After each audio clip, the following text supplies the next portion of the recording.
ফাতেমা রাদিয়াল্লাহু তাআলা এমন ছিলেন, স্বামীকে ভালোবাসতেন আব্বা, সব সময় স্বামীর সেবা করতেন। স্বামী যদি বাবারে কাঠ কেটে যখন বাড়িতে আসতেন, কাম করে যখন বাড়িতে আসতেন, মা ফাতেমা স্বামীর জন্য ভালো করে যেন লোটাতে বদনাতে পানি রেখে দিতেন। কেন? আমার স্বামী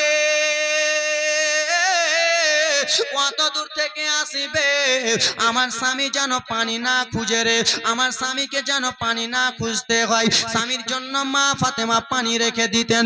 ও আমার মা বোনেরা রে, তোমার স্বামীর পায়ের নিচে তোমাদের জান্নাত।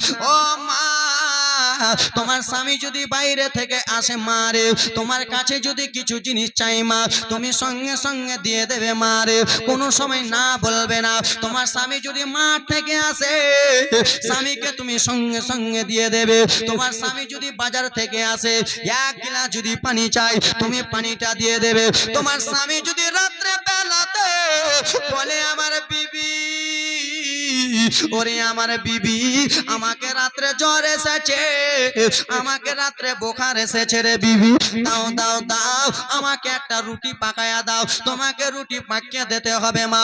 ও মা জননী, একটা কথা, তোমার স্বামী রাত একটাতে উঠে যদি বলে বিবি আমার, তোমাকে আমাকে রুটি বানিয়ে দিতে হবে, দিতে হবে কি হবে না?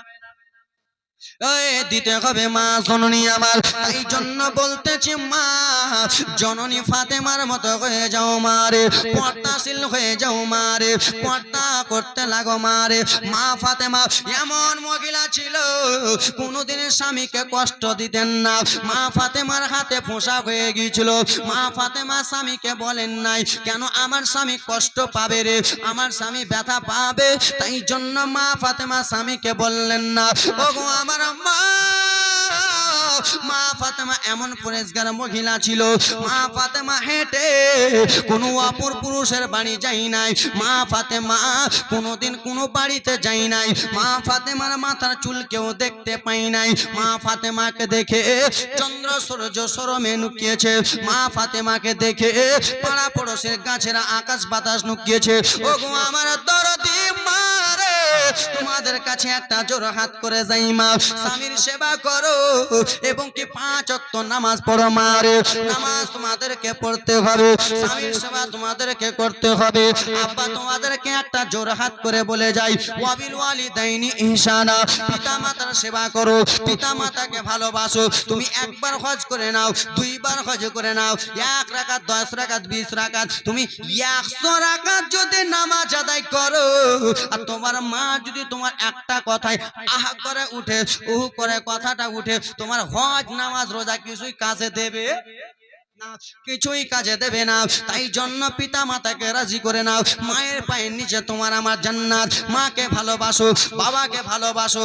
বাবা মাকে কষ্ট দিলে আল্লাহর নবী আমার কষ্ট পায়, আল্লাহর নবী কষ্ট পেলে আল্লাহ কষ্ট পাবে, আর আল্লাহর যদি কষ্ট পায় জান্নাত পাবে না। আর বাবা মাকে যদি তুমি আমি ভালোবাসি, তাহলে আমার আল্লাহ নবী খুশি হবে, আল্লাহর নবী যদি খুশি হয়ে যায়, তাহলে আল্লাহ রাব্বুল আলামিন খুশি হবে। আর আল্লাহ যদি খুশি হয়ে যায়, তোমার আমার জন্য জান্নাত কনফার্ম। আল্লাহুম্মা